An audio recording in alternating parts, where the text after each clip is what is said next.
Flight attendant removed black twin girls from first class. Then his father showed up and owned the airline. The sharp snap of the flight attendant's voice cuts through the hushed ambience of the first-class cabin. "Excuse me, those are not your seats." Every head turns as Marcus Whitley, senior cabin attendant for Pinnacle Airways with 22 years of impeccable service, looms over the two teenage girls who sit frozen, their matching braided hairstyles and wide eyes making them appear even younger than their 16 years. Tiana and Tamara exchange a single glance, a silent conversation perfected over a lifetime of shared experiences, as the eyes of wealthy executives, celebrities, and the privileged elite bore into them from all sides. How quickly comfort transforms into a spectacle, how rapidly belonging becomes alienation. "I have asked you twice now to return to your assigned seating in economy." Marcus's voice drops lower, a practiced technique to avoid creating a scene while making his authority unmistakable. His silver-streaked hair and pressed uniform radiate a confidence built on thousands of flights catering to the airline's most valuable customers. This is not a request. Tiana, the sister who entered the world 3 minutes before her twin, slides their boarding passes across the pristine white linen covering the console between their seats. "Sir, we're exactly where we're supposed to be. 2A and 2B, her voice remains steady, though the slight tremor in her fingers betrays her. Marcus doesn't even glance at the documents. "Those are not your boarding passes. Now I won't ask again." A business executive across the aisle shifts uncomfortably in his seat, eyes darting between his Wall Street Journal and the unfolding drama. A woman with a tennis bracelet worth more than most cars pretends to be absorbed in the pre-flight champagne service. No one intervenes. No one ever does. "You haven't even looked," Tamara begins, but Marcus cuts her off with a raised hand. "Young ladies, we have protocols on this aircraft, security protocols." The emphasis on the word security ripples through the cabin. In a post-9/11 world, in the America of 2025, those words still carry weight, still silence objections. "Now either you return to your assigned seats or I'll be forced to have you removed from this flight altogether." The twins' eyes meet again, this time in genuine fear. They've saved for months from their after-school jobs for this trip to visit their grandmother in Atlanta. Missing this flight isn't an option. "Is there a problem here?" The new voice comes from behind Marcus, deep and measured, belonging to a man who has just boarded. The flight attendant turns, customer service smile already forming, only to freeze as recognition dawns. The blood drains from his face as he finds himself staring into the stern countenance of Richard Hamilton. The same Richard Hamilton whose signature appears on his paychecks. The same Richard Hamilton who had founded Pinnacle Airways 30 years ago with a single regional jet and built it into the nation's 5th largest carrier. The same Richard Hamilton whose features are unmistakably reflected in the faces of the two young women Marcus was just about to have escorted off the plane. "Dad!" the twins exclaim in unison, their relief palpable. To understand how this moment came to be, how these lives intersected on Flight 1143 from Los Angeles to Atlanta on this ordinary Tuesday morning, we need to go back. Back to decisions made and paths chosen long before anyone set foot on this aircraft. Back to where it all began. 6 months earlier, Richard Hamilton stands at the window of his corner office on the 42nd floor of Pinnacle Tower, watching planes take off and land at LAX with metronomic precision. At 62, he retains the imposing physique of the college basketball player he once was, though his close-cropped hair has long since turned silver. The wall behind his desk displays framed magazine covers chronicling his journey, from aviation's rising star in 1995 to the billion-dollar disruptor in 2010. His assistant's voice comes through the intercom. "Your daughters are here, Mr. Hamilton." Richard smiles, the stern lines of his face softening. "Send them in, Patricia." The twins burst through the door with the boundless energy of 16-year-olds, bringing color and life to the monochromatic office with its black leather and chrome aesthetic. Despite their identical features, those who know them can tell them apart instantly. Tiana, perpetually organized and analytical, carries her backpack with precision, while Tamara's bag hangs haphazardly off one shoulder, her creative energy always slightly chaotic. "Dad, we got straight A's again." Tamara announces, waving her report card. Tiana rolls her eyes. "You got an A- in calculus, which rounds up to an A when you consider my extra credit in the science fair," Tamara counters with sisterly competitiveness. Richard embraces them both, his large frame dwarfing his daughter's. "I'm proud of you both, always." He gestures toward the sitting area where a tray of their favorite snacks awaits, a tradition since they were small. "How was your day with your mother?" The twins exchange a look, their silent communication at work again. Mom's boyfriend is moving in, Tiana states flatly. Derek, Tamara adds, as if the name itself is an explanation. Richard's jaw tightens almost imperceptibly. His divorce from Elaine 7 years ago had been amicable as these things can be. But her new relationship with Derek Sanderson, a real estate developer 15 years her junior, remains a source of tension. Not because Richard harbors any romantic feelings for his ex-wife, but because Derek's flashy lifestyle and questionable business ethics clash with everything Richard values. I see, he says carefully. And how do you feel about that? He's trying too hard, Tiana says. He bought us matching Gucci bags, Tamara elaborates. Like we're still 12 or something. And he keeps calling us the twins instead of our names, Tiana adds, the irritation clear in her voice. Richard nods, absorbing their frustration without adding to it. The custody arrangement gives the girls 2 weeks with their mother, then 2 weeks with him, alternating holidays. He's scrupulous about never criticizing Elaine or her choices in front of the twins. Well, you're always welcome here, you know that? Your rooms are waiting whenever you need them. He pauses, then changes the subject. I actually have a surprise for you both. Their eyes light up identically. You know how you've been wanting to visit Grandma Rose in Atlanta? Richard reaches into his desk drawer and pulls out 2 embossed envelopes with the Pinnacle Airways logo. I've arranged for you to spend 2 weeks with her this summer. First-class tickets, of course. The twins squeal with delight, clutching the envelopes. Wait, Tiana says, her analytical mind already at work. Aren't you coming with us? Richard shakes his head. Not this time. This is your trip. I trust you both. Besides, you're nearly 17, and it's time you experience some independence. Tamara's excitement dims slightly. But won't you be lonely here by yourself? The question hits Richard harder than his daughter could know. Loneliness has been his constant companion since the divorce, perhaps even before that if he's honest with himself. The empire he built, the respect he commands, the wealth he's accumulated, none of it fills the empty spaces in his life. Only his daughters do that. I'll be fine, he assures them with a smile that doesn't quite reach his eyes. I have that big merger negotiation with Coastal Airlines to keep me busy, but I'll call every day, and your grandmother is looking forward to spoiling you both rotten. What Richard doesn't tell them is that he's recently received some concerning news from his doctor, news that has made him acutely aware of time's passage and the legacy he wants to leave. Not just the airline or the wealth, but lessons about character, about standing up for what's right, about recognizing the humanity in everyone. Lessons he worries his daughters might not fully absorb in the privileged bubble that his success has created for them.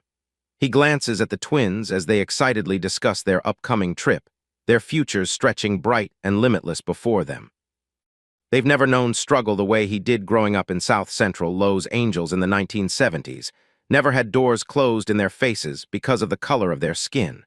Their lives have been cushioned by his achievements, and while he's grateful for that, a part of him worries they might never develop the resilience that forged his character. Little does he know that the trip he's just arranged will test them all in ways none of them could anticipate. Marcus Whitley adjusts his tie in the mirror of the crew lounge at Lax, ensuring it sits perfectly centered against his crisp white shirt.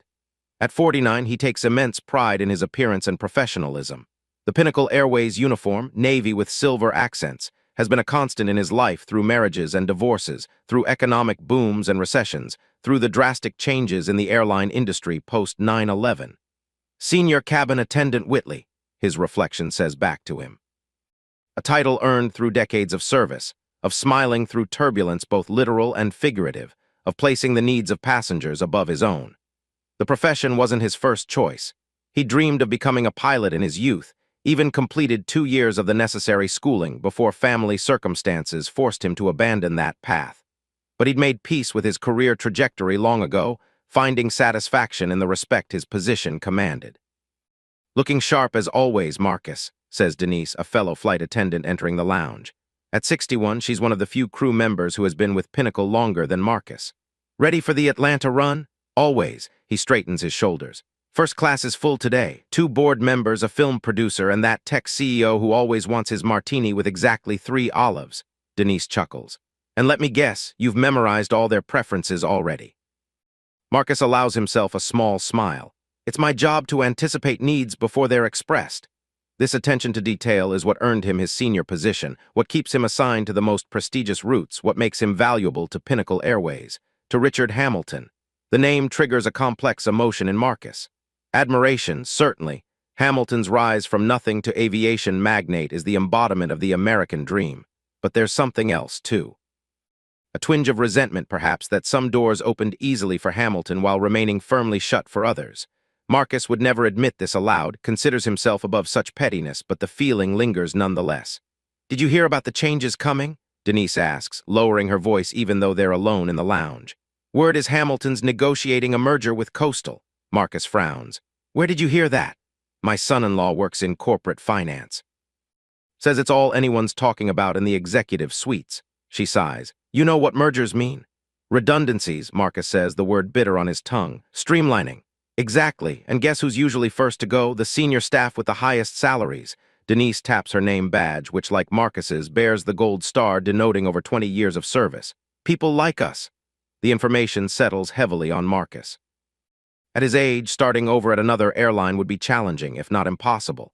The industry favors youth and lower salaries, not experience that commands premium compensation. His mortgage has 15 years left. His daughter's college tuition is due next semester. His ex-wife's alimony payments strain his budget each month. "It's just a rumor," he says, more to reassure himself than Denise. "Hamilton has always valued loyalty." Denise gives him a look that says she's not convinced. "All I know is I'm padding my retirement fund while I still can. You should too." Their conversation is interrupted by the entrance of the rest of the crew for Flight 1143. Marcus immediately shifts into his leadership role, pushing his concerns aside. He has a job to do, and he'll do it with the same excellence he's always demonstrated. "Good morning, team," he begins the pre-flight briefing. "Today's passenger manifest shows a full flight to Atlanta." As he reviews the safety protocols and service standards, Marcus remains unaware that this routine flight will become anything but ordinary, or that his interaction with two teenage girls will set in motion events that challenge everything he believes about himself. Tiana and Tamara Hamilton stand at the entrance to Lax's exclusive Pinnacle Club Lounge, their matching burgundy carry-on suitcases beside them. Though their father's name grants them automatic access, the receptionist scrutinizes their ID cards with undisguised skepticism. "You're both 16?" she asks, glancing from the cards to the girls and back again. "Yes," they answer in unison, a habit that tends to unnerve people. "And you're traveling unaccompanied." Tiana, ever the spokesperson, steps forward. "We're flying to visit our grandmother in Atlanta. Our father arranged everything." The receptionist's eyes narrow slightly. "And your father is?" "Richard Hamilton," Tamara interjects, unable to keep the pride from her voice. The change is immediate. The receptionist's posture straightens, her expression transforms from suspicious to solicitous. "Of course, Ms. Hamilton and Ms. Hamilton, please forgive me for not recognizing you immediately. Please come in. Would you like me to arrange for our concierge to escort you to your gate when it's time?" "No, thank you," Tiana replies politely. "We know the way." Inside the lounge, the twins find a quiet corner away from the business travelers absorbed in laptops and tablets. The floor-to-ceiling windows offer a panoramic view of aircraft taking off and landing against the backdrop of a perfect California morning. "Did you see how fast she changed when we mentioned Dad's name?" Tamara whispers, reaching for a chocolate croissant from the complimentary buffet. Tiana nods, selecting a fresh fruit cup instead. "It happens every time." "Do you ever wonder what it would be like if we weren't Richard Hamilton's daughters?" Tamara asks, her voice thoughtful. "If we were just normal teenagers?" Tiana considers the question. Their privilege isn't something they discuss often, though they're not blind to it.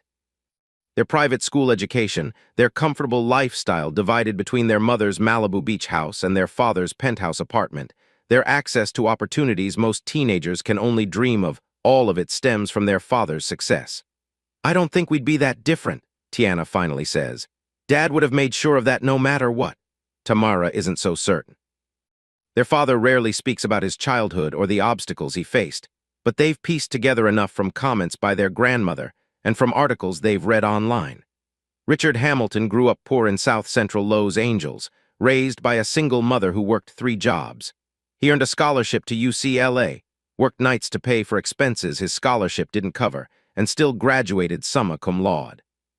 His path from baggage handler to airline owner spans decades of persistence through discrimination and financial challenges. "Maybe," Tamara concedes, "but sometimes I feel like we're missing something important, like we're not seeing the whole picture of the world."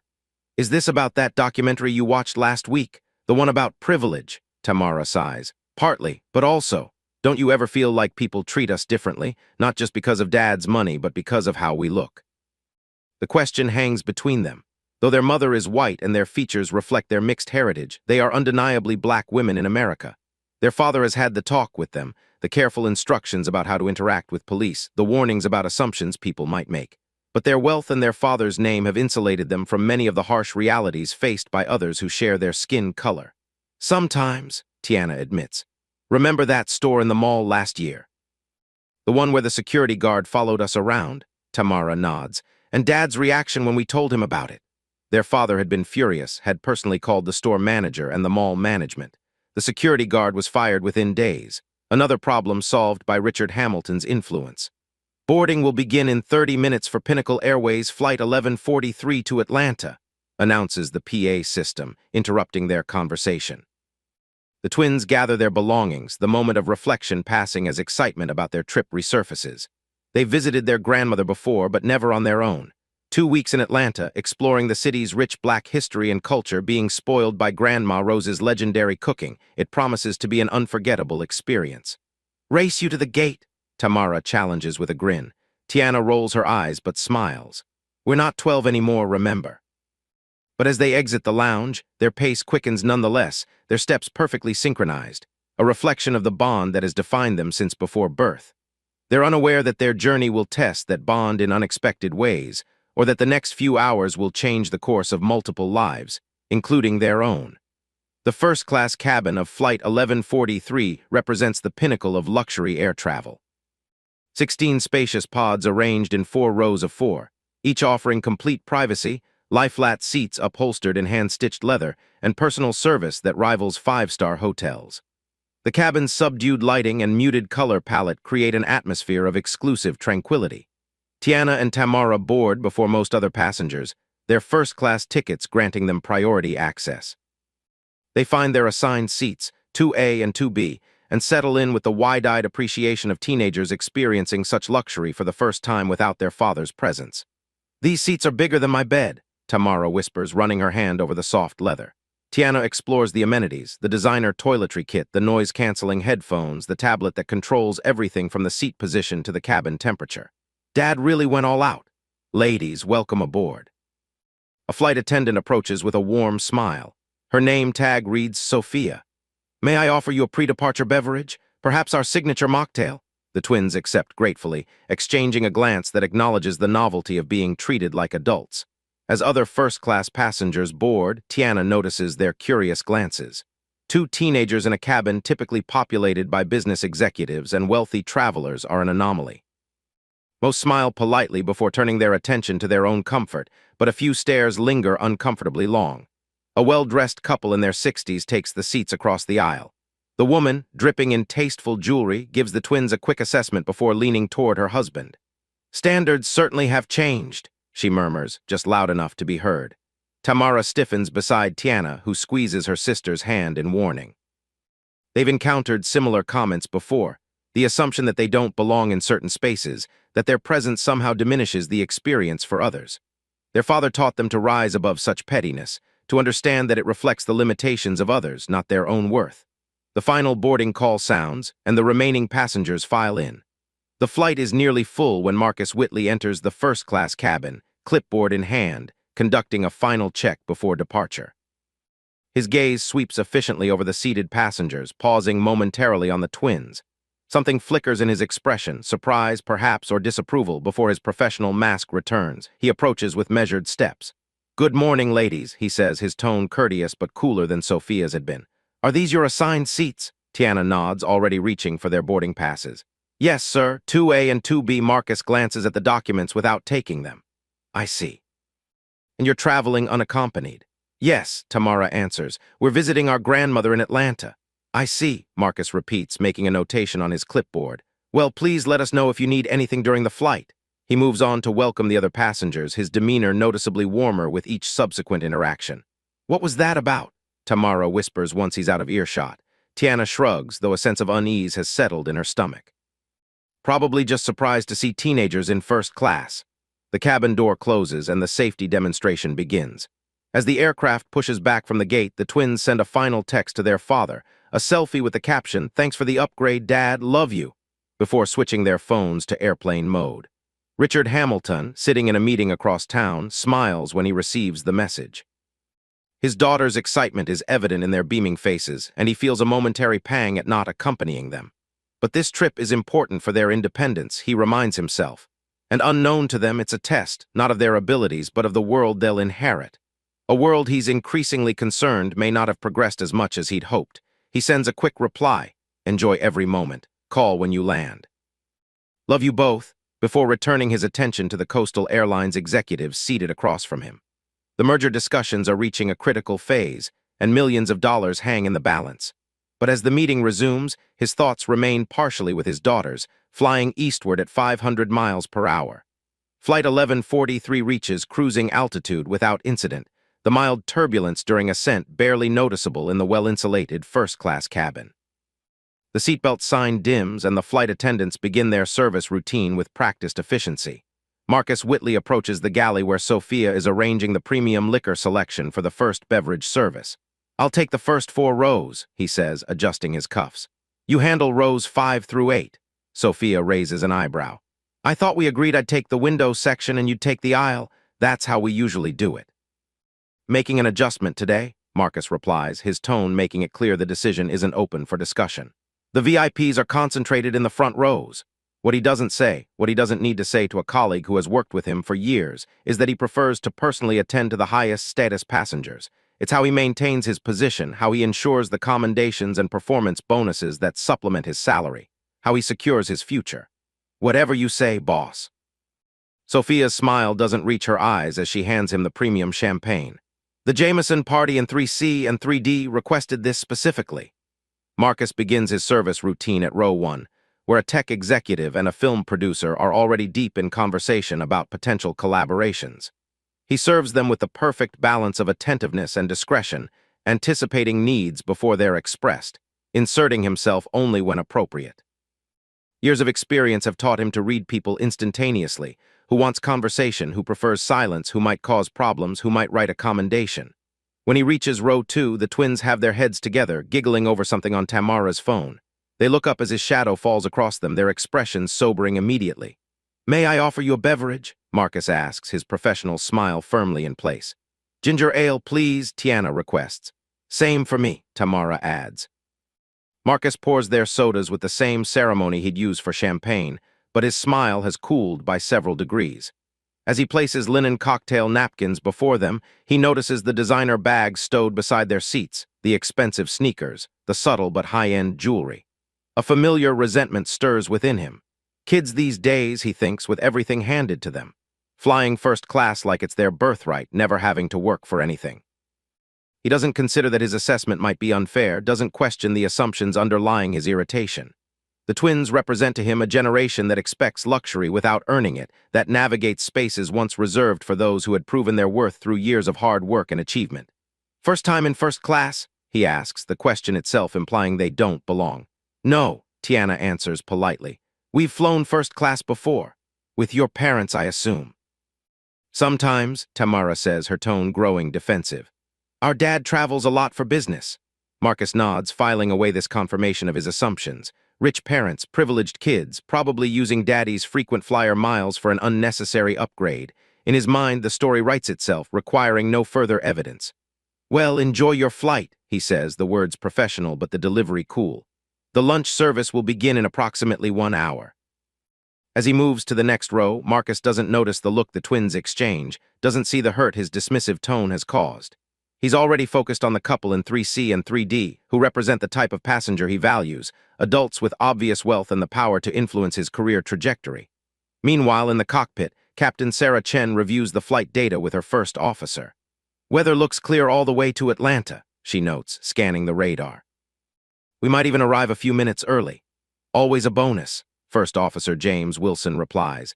"Especially with 6 board members scattered throughout the aircraft. Nothing like impressing the big bosses." Captain Chen smiles. In her 23 years with Pinnacle Airways, she's learned that every flight carries its own unique pressures and politics. Today's passenger manifest includes several high-profile individuals whose opinions carry weight with airline management.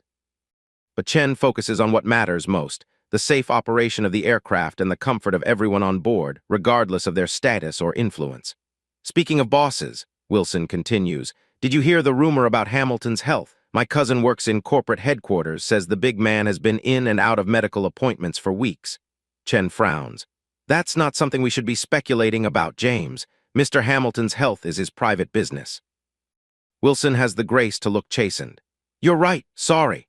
But the comment lingers in Chen's mind as she monitors the aircraft systems. Richard Hamilton's leadership has defined Pinnacle Airways for 3 decades. His vision, his unwavering standards, his personal involvement in every aspect of the airline's operations. These elements have created not just a profitable company, but a culture of excellence that permeates every flight. The thought of Pinnacle without Hamilton at the helm is unsettling. Back in the first-class cabin, Tiana and Tamara have recovered from Marcus's subtle dismissal and are enjoying the experience of flying independently. They've already planned their first few days in Atlanta, visiting the Martin Luther King Jr. National Historical Park, exploring the Beltline, and of course, indulging in their grandmother's famous peach cobbler.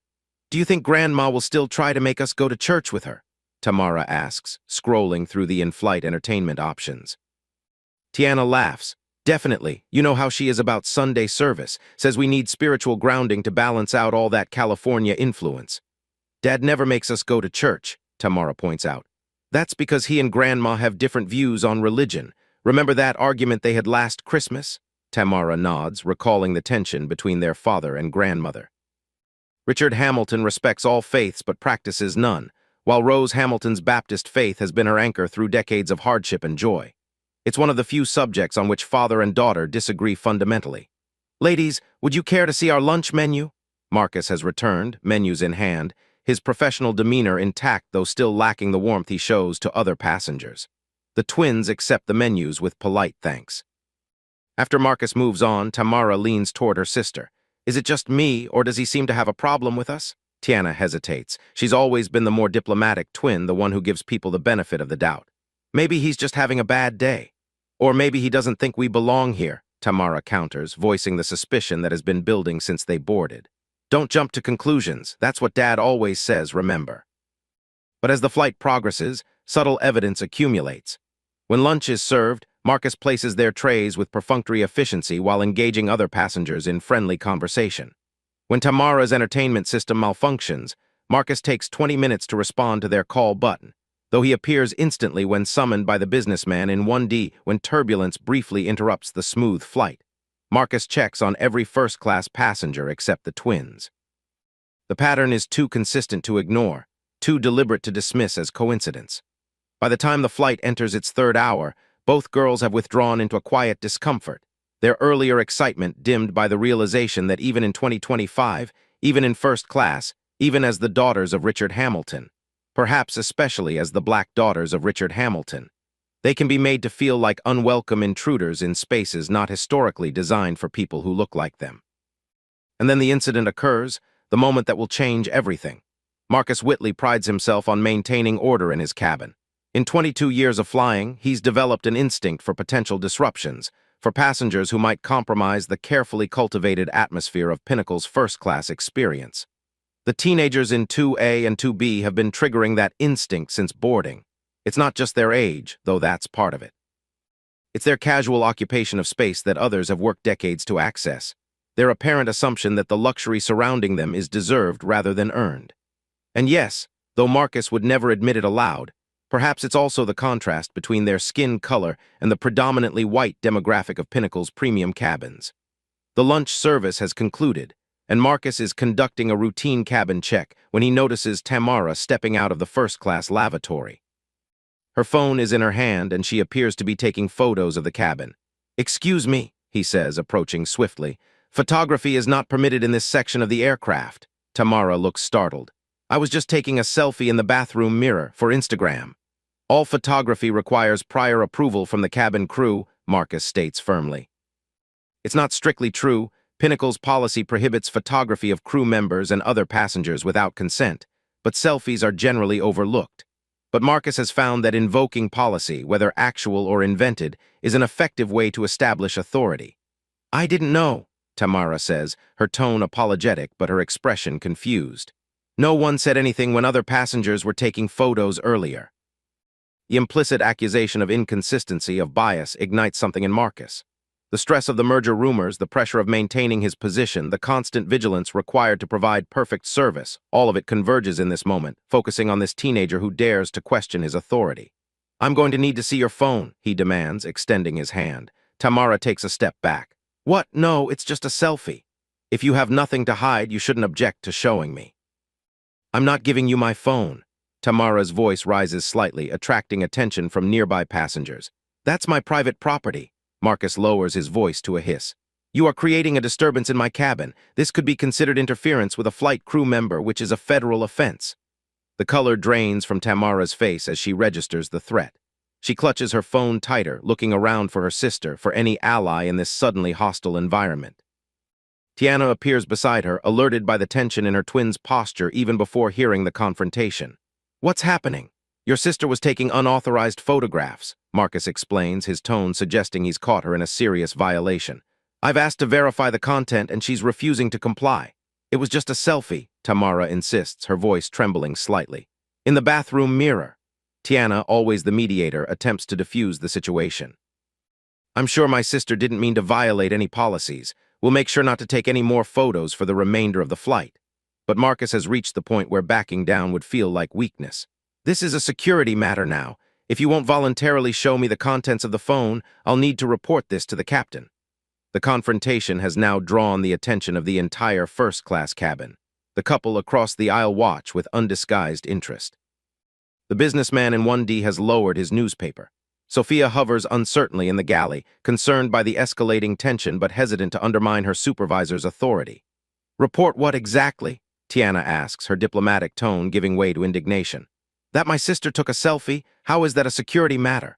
"I don't need to explain airline security protocols to passengers," Marcus replies, his professional mask slipping to reveal the frustration beneath. "I'll either show me the phone or return to your seats while I contact the captain." "This is ridiculous," Tamara says, tears of anger and humiliation forming in her eyes. "You're targeting us because—" "Because what?" Marcus interrupts, his voice dangerously quiet. "Go ahead, say it." The unspoken accusation hangs in the air between them. "Because we're young, because we're black, because you've decided we don't belong here." Tiana places a steadying hand on her sister's arm, recognition dawning in her eyes.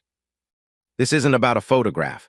This is about power, about belonging, about the invisible boundaries that still exist even in spaces that should be defined solely by the price of a ticket."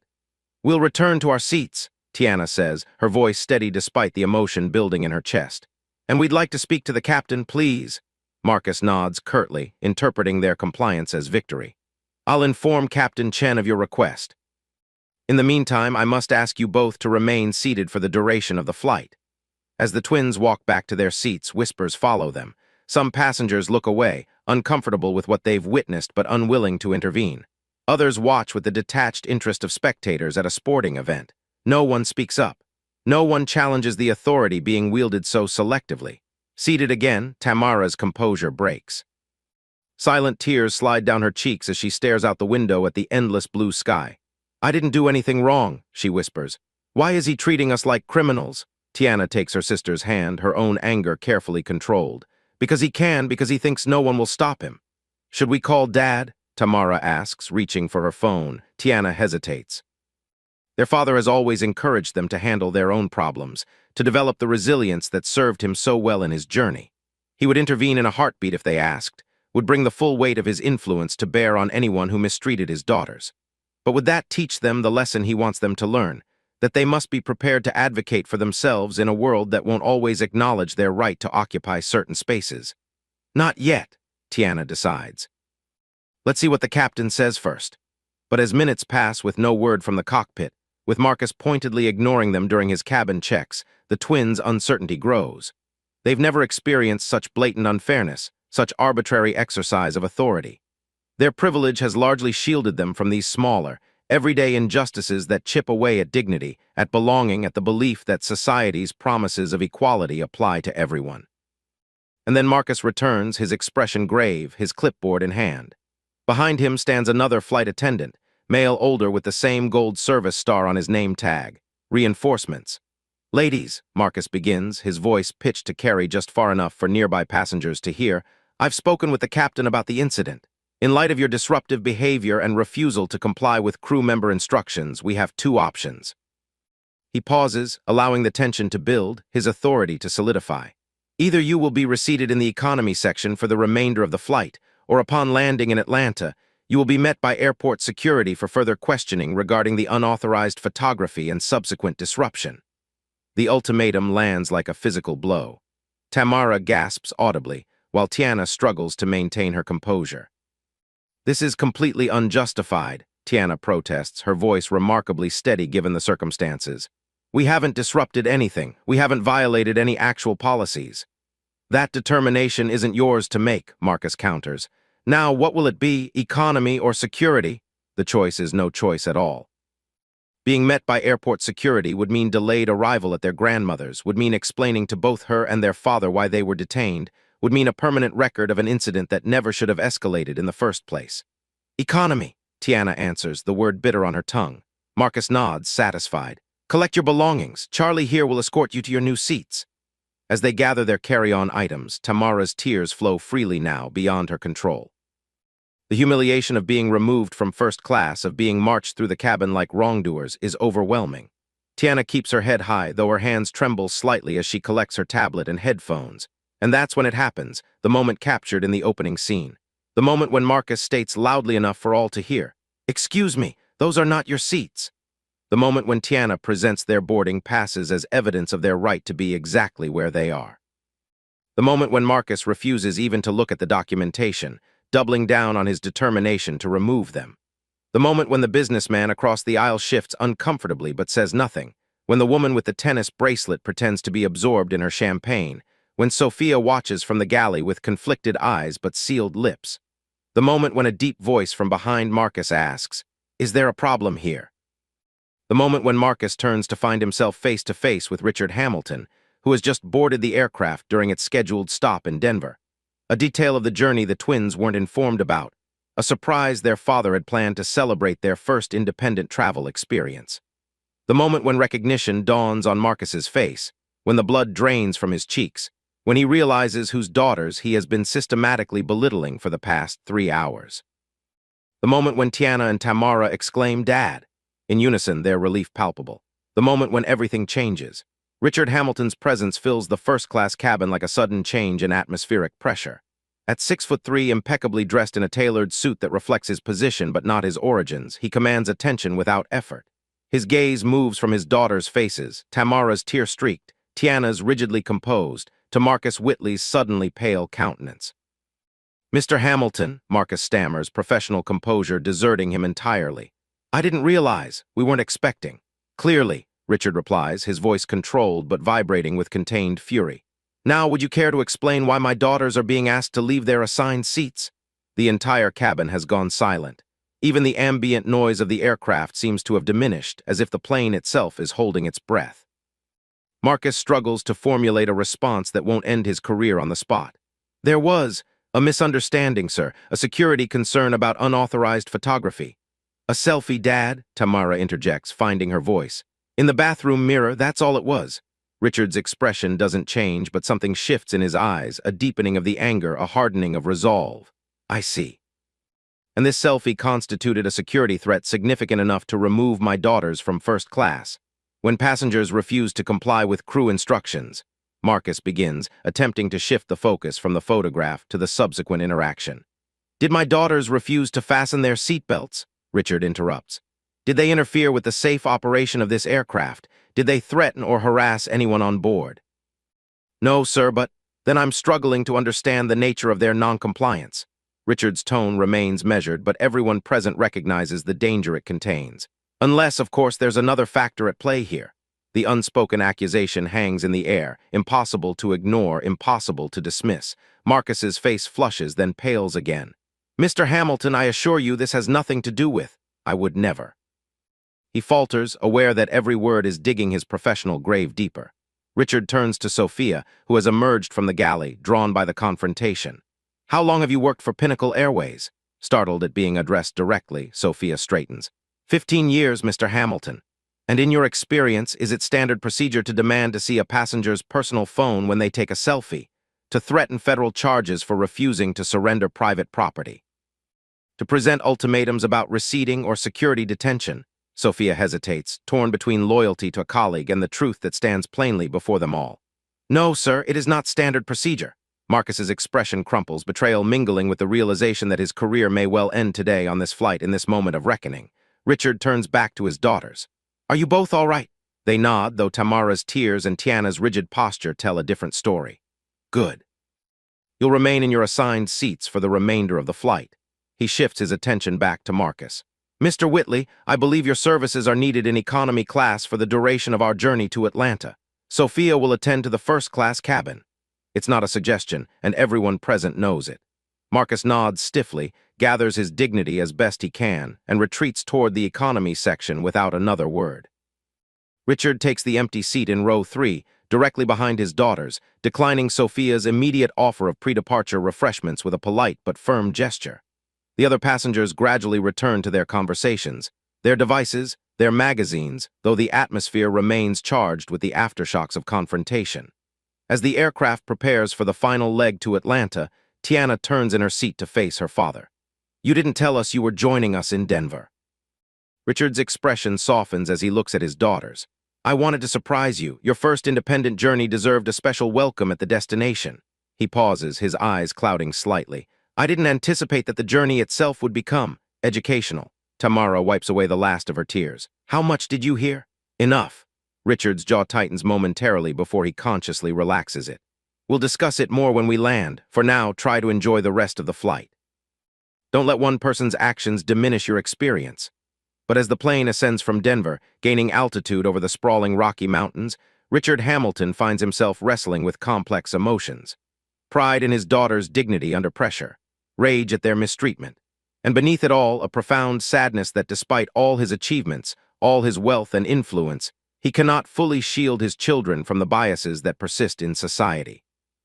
He had wanted this trip to be an opportunity for independence, yes, but not a lesson in the harsh realities of existing in spaces where people who look like them are still sometimes viewed with suspicion, still sometimes forced to justify their presence, still sometimes treated as inherently disruptive to an established order. As the seatbelt sign dims and Sophia begins the beverage service, noticeably more attentive now that the owner of the airline occupies row 3, Richard makes a decision. This incident will not be swept under the rug with a discreet dismissal and a confidential settlement, the way so many similar situations are handled in corporate America. No, this will become a teaching moment, not just for Marcus Whitley, but for Pinnacle Airways as a whole, for his daughters, for himself. Because Richard Hamilton has built an empire by turning obstacles into opportunities, by recognizing that sometimes the most powerful response to injustice is not merely to overcome it, but to transform it into a catalyst for change.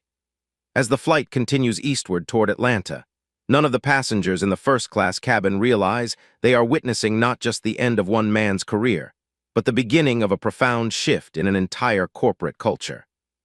A shift that will ripple outward, touching countless lives in ways that even Richard Hamilton, with all his vision and influence, cannot fully anticipate. The atmosphere in first class transforms for the remainder of the flight. Sophia provides impeccable service to all passengers, her attention to detail and genuine warmth creating a stark contrast to Marcus's earlier selective attentiveness. The twins gradually relax, though Tamara occasionally glances toward the curtain separating first class from economy, as if expecting Marcus to reappear. Richard works quietly on his tablet, responding to emails regarding the Coastal Airlines merger negotiations, though his thoughts frequently drift to the incident and its implications. Occasionally, he looks up to check on his daughters, his expression softening momentarily before returning to the focused intensity that has defined his professional life. In the cockpit, Captain Chen has been briefed about the situation through discreet communication with Sophia. She's worked with Richard Hamilton on various committees over the years and respects him immensely, not just for his business acumen, but for his commitment to creating an airline culture where excellence and equity coexist.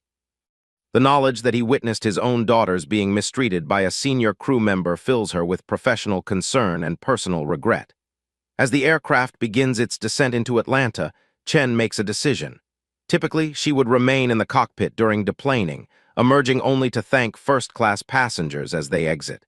Today, she will make an exception. Hartsfield-Jackson International Airport now visible on the left side of the aircraft. she announces over the intercom as the plane banks gently. Local time is 4:17 p.m. with clear skies and a temperature of 82 degrees. We'll be beginning our descent shortly, with an estimated arrival at the gate in approximately 25 minutes. On behalf of myself and First Officer Wilson, thank you for flying Pinnacle Airways. In row 2, Tiana and Tamara peer out the window as Atlanta's sprawling cityscape comes into view. Despite the earlier ordeal, excitement about their grandmother and the upcoming visit resurfaces. "Do you think Grandma made her peach cobbler?" Tamara asks, her resilient spirit reasserting itself. Tiana smiles. "Definitely, probably a sweet potato pie too." Behind them, Richard observes this exchange with relief. His daughter's ability to move forward to find joy despite injustice reminds him of their grandmother, of his mother, Rose Hamilton, whose strength shaped his own. But he also recognizes the luxury of this resilience, the privilege of being able to set aside an incident when so many others face similar treatment without the protection of wealth or influence to buffer the impact. The aircraft touches down smoothly, taxiing toward the gate with efficient purpose.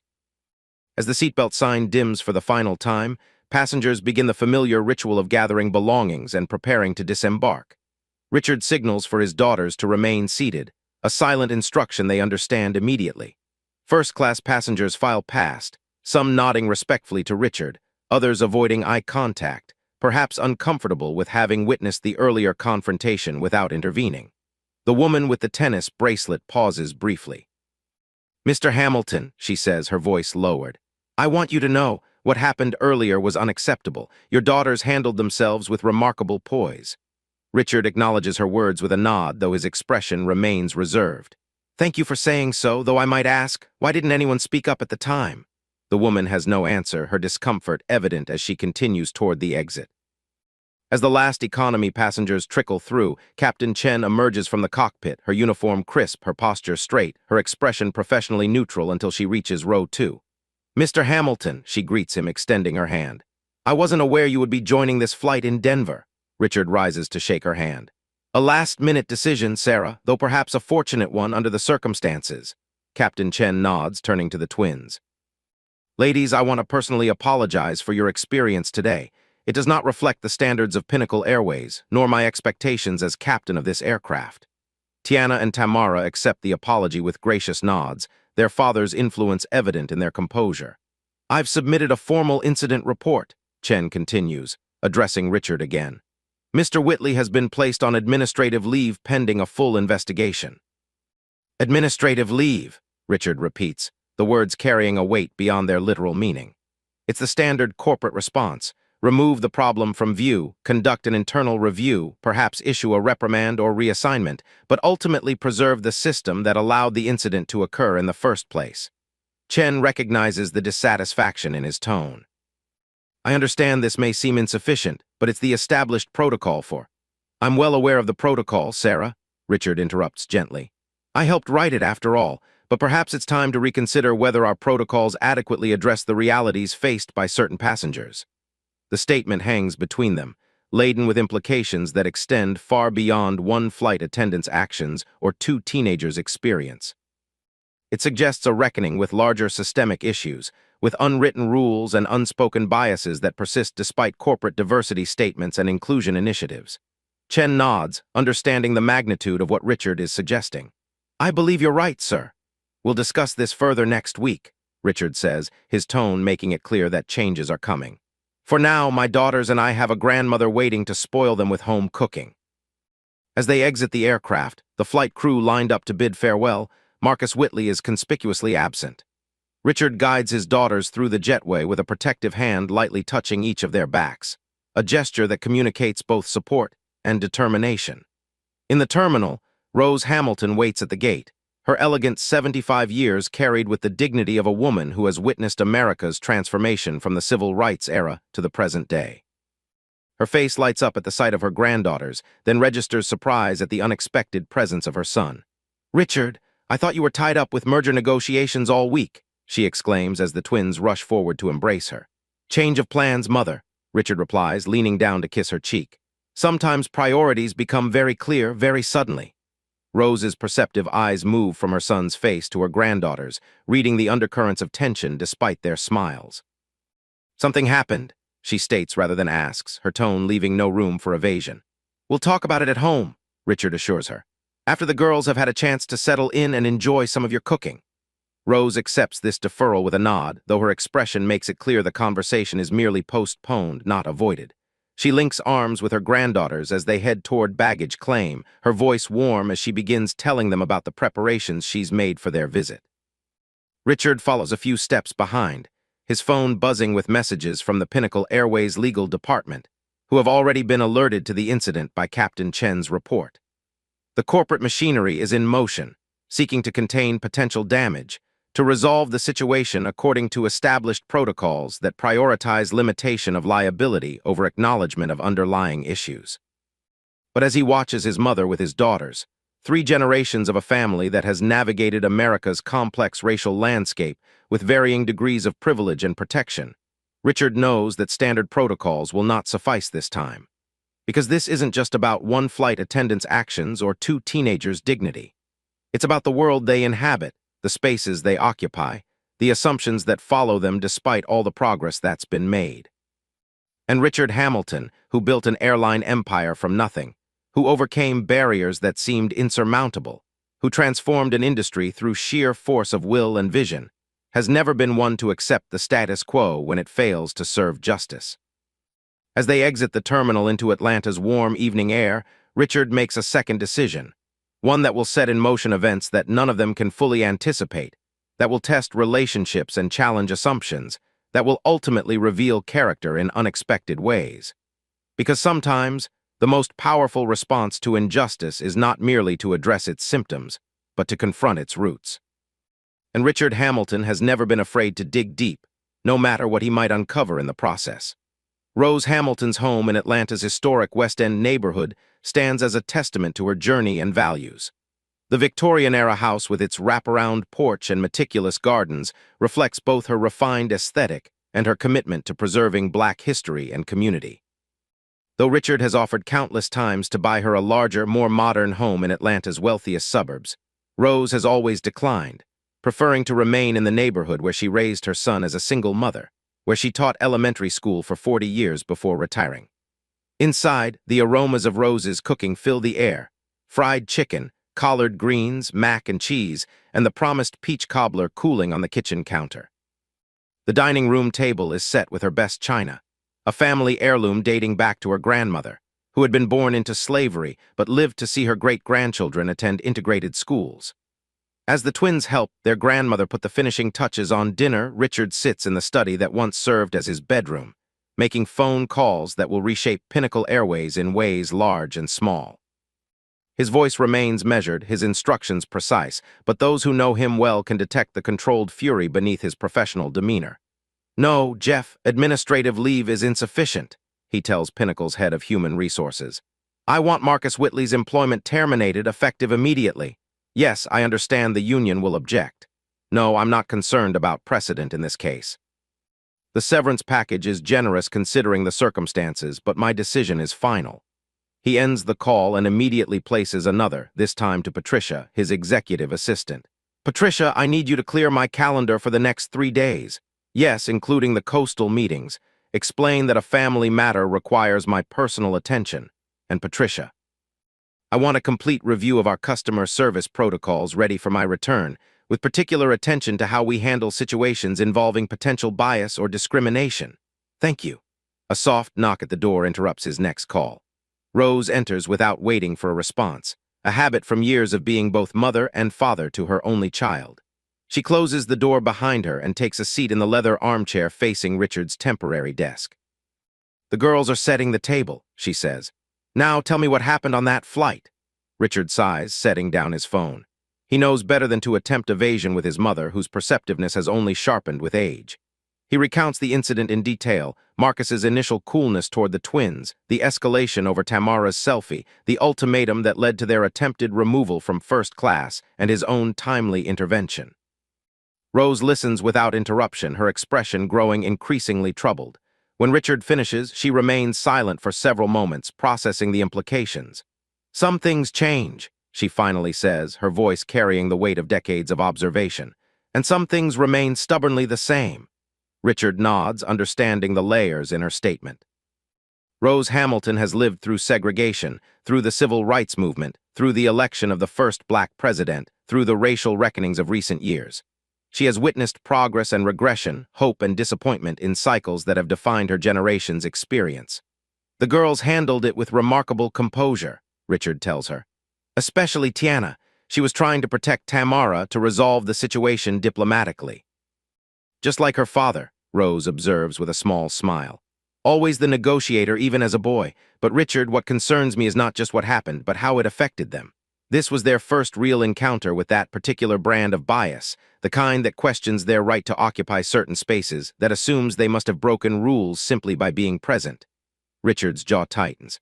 I know, I've tried to prepare them for these moments, but you hoped your name, your wealth, your influence would shield them, Rose completes the thought.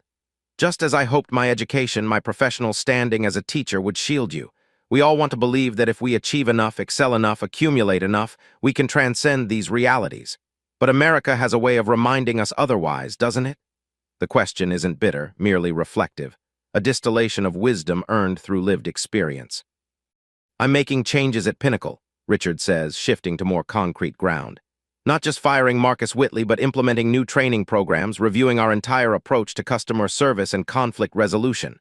Rose nods approvingly. Good, use your position to create institutional change. That matters. She pauses, studying her son's face. But Richard, what matters more is how you help the girls process this experience. Not just as a lesson in injustice, but as an opportunity for growth, for developing the resilience they'll need in a world that will continue to challenge their belonging in countless subtle ways. Before Richard can respond, Tiana calls from the dining room. Dinner's ready. Rose rises, placing a hand on her son's shoulder. We'll continue this conversation. For now, let's enjoy the meal. The girls need normalcy after today's events. Dinner is a masterful performance of Southern hospitality and familial warmth. Rose regales the twins with stories of their father's childhood mischief, deliberately shifting the focus away from the day's tensions. Richard participates in the lighter conversation, though his phone buzzes constantly with messages he's chosen to temporarily ignore. As Rose serves the peach cobbler, Tamara finally breaks the unspoken agreement to defer serious discussion. Grandma, did Dad tell you what happened on the plane? Rose exchanges a glance with her son before answering. He did, sweetheart, and I'm sorry you both had to experience that. I keep thinking about what I could have done differently, Tamara continues, her voice small. Maybe if I hadn't taken the selfie. Stop right there, Rose interrupts gently but firmly. This wasn't about a selfie. This was about a man who made assumptions based on how you look, who you are, and where you were sitting. Nothing you did caused his behavior. Your grandmother is right, Richard affirms, and I want you both to understand something important. What happened today wasn't your fault, but it is unfortunately part of the reality we navigate. Tiana, who has been quieter than usual throughout dinner, finally speaks. But Dad, you own the airline, you're literally Marcus's boss, and he still treated us that way. What does that mean for people who don't have your protection? The question hangs in the air, profound in its simplicity and implication. It cuts to the heart of privilege, power, and their limitations. A 16-year-old's incisive observation that challenges comfortable narratives about progress and equality. Richard considers his response carefully, aware that this moment may shape his daughter's understanding of the world they're inheriting. It means the work isn't finished, he finally says. It means that policies and positions aren't enough, that changing hearts and minds is a longer, harder process. It means that while I can use my influence to create consequences for Marcus Whitley, I can't eliminate the attitudes that shaped his behavior with a signature on a termination notice. So what's the point? Tamara asks, the question genuine rather than defeatist. If even being Richard Hamilton's daughters doesn't protect us completely, what can? Rose reaches across the table to take her granddaughter's hand. The point, my dear, is not to seek perfect protection, which doesn't exist. The point is to develop the strength to face these moments when they come, to use whatever privilege you have to create change where you can, and to remember that your worth is never determined by how others see you. And to remember that you're not alone, Richard adds. That for every Marcus Whitley, there are people like Captain Chen who stood up for what's right even when it was uncomfortable. Tiana nods slowly, processing these insights. So what happens now? To Marcus, I mean. His employment with Pinnacle Airways is being terminated, Richard states matter-of-factly. More importantly, I'm using this incident as a catalyst for broader changes throughout the company. new training protocols, revised conflict resolution procedures, a comprehensive review of our entire approach to customer service. Will it make a difference? Tamara asks, the question both innocent and profound. Richard meets his daughter's gaze, seeing in her eyes the same questioning intelligence that drove his own rise from poverty to prosperity. At Pinnacle Airways, yes. In the broader world, that remains to be seen. But change has to start somewhere, and sometimes it starts with a single incident that forces people to confront uncomfortable truths. As the conversation continues into the evening, moving from the specific incident to larger questions about justice, privilege, and responsibility, Richard observes his daughters with a mixture of pride and concern. Today has changed them, has stripped away a layer of innocence that his success had previously preserved. They're beginning to understand that their journey will include challenges he cannot eliminate, despite all his resources and influence. Yet in their thoughtful questions, in their emotional resilience, in their determination to make sense of their experience rather than simply move past it, he sees something else as well. The emergence of the women they're becoming.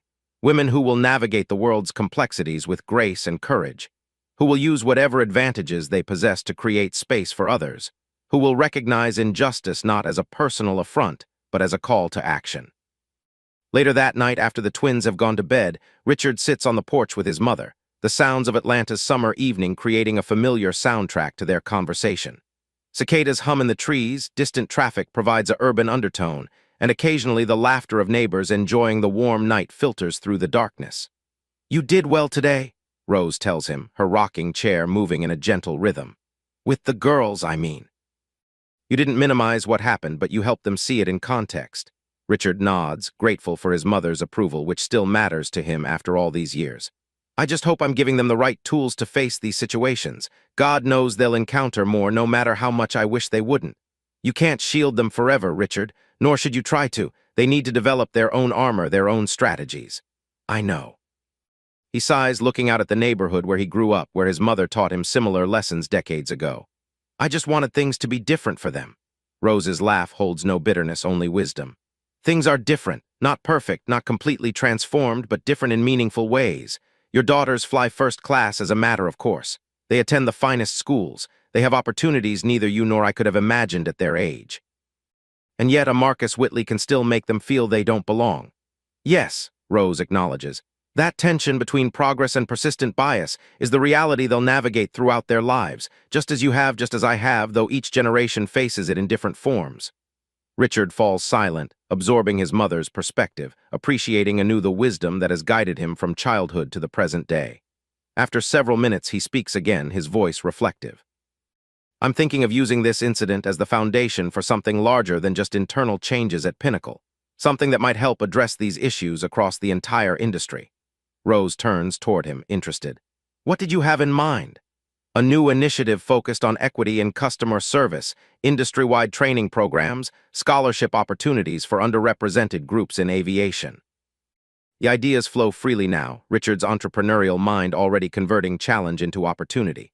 Perhaps even a foundation dedicated to transforming corporate culture beyond just my own company. "Ambitious," Rose observes with a smile. "But then you always have been. Too ambitious." "Not at all. Just remember that structural change takes time, that progress isn't linear, and that even the best designed programs can't eliminate every instance of bias." She pauses, her voice softening. "And remember that your primary responsibility right now is to those two girls sleeping upstairs, who are processing a difficult lesson about the world they're inheriting." Richard nods, accepting the gentle redirection. For all his wealth and influence, for all his vision and determination, his mother still has the ability to ground him, to remind him of what matters most. As they continue their conversation into the night, neither Rose nor Richard is aware that upstairs, Tiana and Tamara lie awake in their shared bedroom, processing the day's events in their own way. Their whispered conversation moves from anger to confusion to resolution, from personal hurt to broader understanding, from passive acceptance to active determination.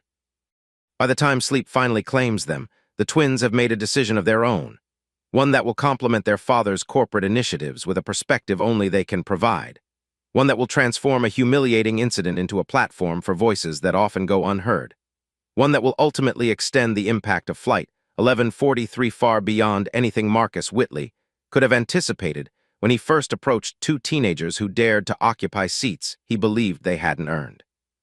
Because sometimes, the most profound changes begin not with corporate policies or public initiatives, but with the quiet determination of individuals who refuse to let their experiences be defined by others. Individuals like Tiana and Tamara Hamilton, who are just beginning to recognize their own power to reshape narratives, challenge assumptions, and create space for those who will come after them. 6 months later, Richard Hamilton stands at a podium in Pinnacle Airways corporate headquarters, addressing a room filled with journalists, industry leaders, and company employees. Behind him, a large screen displays the logo for the newly established Hamilton Initiative for Equity in Aviation, a stylized airplane wing incorporating elements of the Pan-African flag, designed by Tamara herself. 6 months ago, an incident occurred on one of our flights that forced us to confront uncomfortable truths about bias in our industry, Richard begins, his deep voice commanding attention without need for amplification. My own daughters experienced discrimination in the first-class cabin of a Pinnacle aircraft, discrimination based not on their behavior, but on assumptions about who belongs in premium spaces. The room is silent, every eye fixed on Richard as he continues. I could have handled this incident privately. I could have fired one employee, issued a standard corporate apology, and considered the matter resolved. But that would have addressed only the symptom, not the underlying condition. He pauses, surveying the audience. Instead, we chose to use this moment as a catalyst for meaningful change, not just at Pinnacle Airways, but throughout the aviation industry. On the front row, Tiana and Tamara sit beside their grandmother, their expressions reflecting the maturity that has developed in the months since Flight 1143. They're no longer just teenagers experiencing an isolated incident of bias, but active participants in creating systemic change. Richard outlines the components of the new initiative: comprehensive bias training for all customer-facing airline personnel across participating carriers, a scholarship program for underrepresented students pursuing careers in aviation, an industry-wide review of conflict resolution protocols, and a passenger bill of rights that explicitly addresses equitable treatment regardless of race, gender, age, or other factors.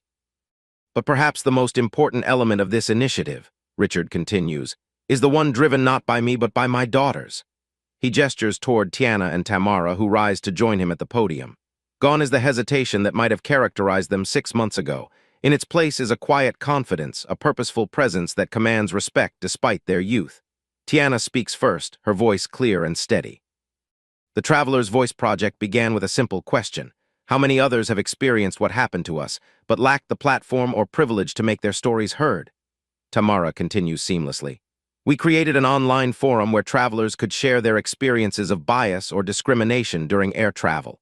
Within weeks, we received hundreds of submissions, stories that revealed patterns across airlines, airports, and regions.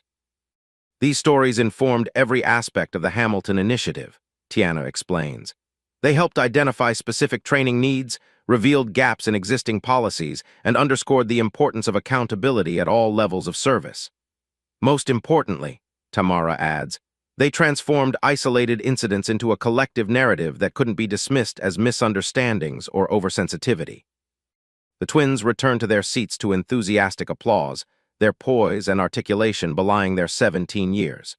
Richard watches them with undisguised pride before continuing his presentation.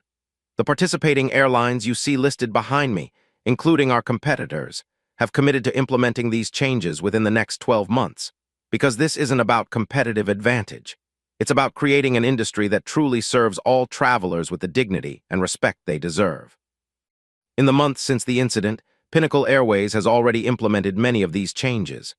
The results are reflected not just in customer satisfaction metrics, which have reached record highs, but in the corporate culture itself. Employees report greater job satisfaction, increased pride in their company, and a renewed sense of purpose in their daily interactions with passengers. As Richard concludes his presentation and opens the floor for questions, journalists focus initially on the business implications, the costs of implementation, the potential impact on Pinnacle's pending merger with Coastal Airlines, the response from shareholders to this significant commitment of resources. Richard addresses these questions with the same measured confidence that has defined his career, emphasizing that equity and profitability are not competing interests but complementary goals. Companies that lead on these issues don't just fulfill moral obligations, they position themselves for sustainable success in an increasingly diverse marketplace. Then comes a question from the back of the room, from a young reporter whose voice carries the slight edge of skepticism. Mr. Hamilton, your daughters experienced this discrimination despite your position as the airline's owner. Isn't it fair to say that your initiative, while well-intentioned, can't eliminate the deep-seated biases that exist throughout our society? A murmur runs through the audience at the directness of the question. Richard pauses, considering his response carefully. That's absolutely fair to say, he finally acknowledges, surprising those who expected a more defensive answer. The Hamilton Initiative doesn't claim to eliminate bias or transform society overnight. What it does claim is that we can create systems, protocols, and cultures that reduce the impact of individual bias on customer experience, that we can establish accountability mechanisms that make discrimination costly for those who practice it, and that we can amplify voices that have historically been silenced in discussions about industry standards and practices. He looks toward his daughters as he continues. My position didn't prevent the incident from occurring, but it did allow us to respond in ways that might create lasting change. The question for all of us is, how do we use whatever influence we have, at whatever level we operate, to move the needle toward greater equity and inclusion? The press conference continues for another 30 minutes, with questions ranging from the technical details of implementation to the personal impact of the incident on the Hamilton family. Throughout, Richard maintains the balance that has characterized his public persona: thoughtful but direct, passionate but measured, visionary but practical. As the event concludes and attendees move toward the reception area, Marcus Whitley watches the live stream from his apartment across town. In the 6 months since his termination, he has struggled to find comparable employment, his reputation in the industry damaged by the circumstances of his departure from Pinnacle. The generous severance package Richard Hamilton authorized has cushioned the financial impact, but the professional and personal consequences remain significant.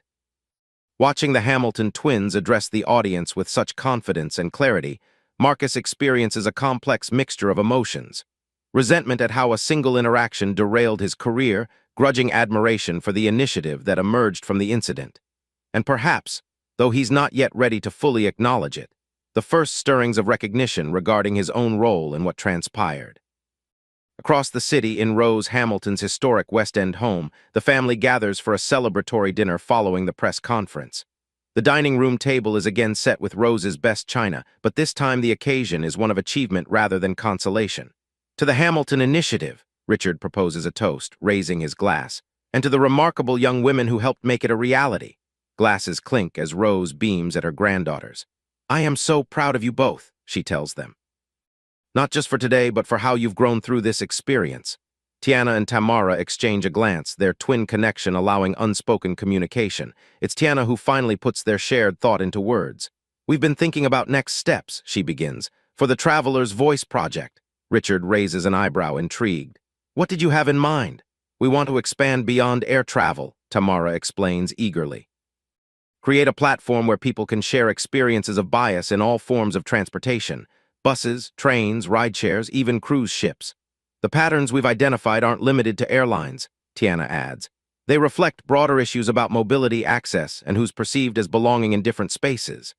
Richard considers their proposal, impressed by their vision but concerned about the scope. That's ambitious for 2 high school seniors with college applications on the horizon. We've already started building a team, Tamara counters. Students from our school who have experience in web development, data analysis, and social media. We could create a nonprofit structure, apply for grants. And we'd still have time for college applications, Tiana assures him. We've mapped out a timeline that's realistic. Rose chuckles, recognizing in her granddaughters the same determination that characterized her son at their age. They sound just like you, Richard. Always thinking 3 steps ahead, always seeing possibilities where others see limitations. Richard can't argue with the observation. The entrepreneurial spirit that drove his own rise from baggage handler to airline magnate clearly flows in his daughter's veins, though directed towards social impact rather than profit margins. I'll support you, he finally says, with resources, connections, whatever you need, but on one condition. The twins lean forward, eager to hear his terms. This remains your project, your vision, your leadership. I'll advise when asked, but this isn't about my name or influence. It's about your voices and the voices you're amplifying. Tiana and Tamara agree readily, recognizing the gift embedded in the condition, not just support, but respect for their autonomy and capability. As dinner transitions to dessert and conversation flows freely among the generations, Richard finds himself reflecting on the journey of the past 6 months. What began as a painful incident has transformed into a platform for change, a catalyst for growth, a foundation for his daughter's emerging leadership. He thinks of Marcus Whitley, whose actions set these events in motion. In the aftermath of the termination, Richard had offered him an alternative to simple dismissal, participation in the development of the new training protocols, an opportunity to transform his mistake into a contribution toward preventing similar incidents in the future. Whitley had declined, unable or unwilling to acknowledge the biases that influenced his behavior that day. The choice represented a missed opportunity for personal growth, but it didn't diminish the positive outcomes that had emerged from the situation. Sometimes, Richard reflects, the most meaningful changes arise not from those who cause harm recognizing their impact, but from those who experience harm refusing to be defined by it. As he watches his daughters enthusiastically outlining their expanded vision for the Traveler's Voice project, Richard sees the truth of this principle embodied before him. Tiana and Tamara have not merely recovered from the humiliation they experienced on Flight 1143. They've transcended it, transforming a moment of exclusion into a movement for inclusion, a personal slight into a public good. And in doing so, they've demonstrated the resilience that Richard has always hoped they would develop, the capacity to face adversity without being diminished by it, the ability to use privilege not as a shield, but as a tool for creating space where others might follow. Outside Rose Hamilton's window, Atlanta's evening settles over the historic neighborhood where Richard once played as a child, dreaming of flight in all its forms, physical, economic, social. The world has changed since those days in ways both profound and superficial. The journey toward true equality remains unfinished, the path marked by both progress and persistent challenges. But as Richard observes his daughters, their confidence, their compassion, their commitment to creating change, he feels a renewed sense of hope. Not the naive hope that believes in easy solutions or overnight transformations, but the grounded hope that recognizes how individual actions, multiplied across generations and amplified through systems, can gradually bend the arc of history toward justice. Because in the end, what matters is not just the world we inherit, but the world we help create through our responses to its imperfections. And Flight 1143, with all its painful lessons and unexpected opportunities, has become not an ending but a beginning, a launching point for new understandings, new initiatives, new possibilities. As Rose Hamilton would say, some things change, and some things remain stubbornly the same. But in the space between change and constancy, in the tension between progress and persistent bias, lies the opportunity for individual choices that collectively shape our shared future. It's in this space that Richard Hamilton built an airline empire from nothing. It's in this space that Tiana and Tamara Hamilton are finding their voices and their purpose. And it's in this space that the true legacy of Flight 1143 continues to unfold, not just in corporate initiatives or press conferences, but in the countless small interactions where bias is challenged, assumptions are questioned, and the boundaries of belonging are expanded, one conversation, one policy, one personal transformation at a time.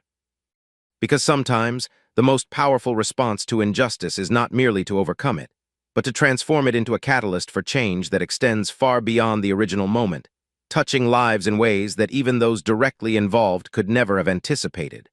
And in that transformation lies hope, not for perfection, but for progress. Not for a world without challenges, but for a world where challenges become opportunities to create something better than what came before. This is the lesson of Flight 1143. This is the legacy the Hamilton family continues to build. This is the journey that began with 2 teenagers in first class, a flight attendant's bias, and a father who arrived just in time to witness a moment that would change not just his family, but an entire industry.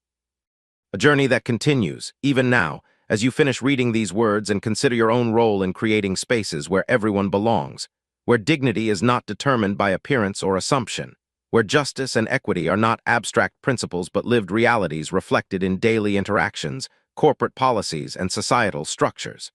Because in the end, we all have a seat on this flight, and our collective destination depends on the choices we make along the way. If you've enjoyed this story and want to see more content like this, please subscribe to our channel and join our community. Share in the comments where you're watching from and how this story resonated with you. Your support helps us continue creating meaningful narratives that challenge perspectives and inspire positive change. Subscribe now and become part of a movement that believes in the power of storytelling to transform our world, one flight at a time.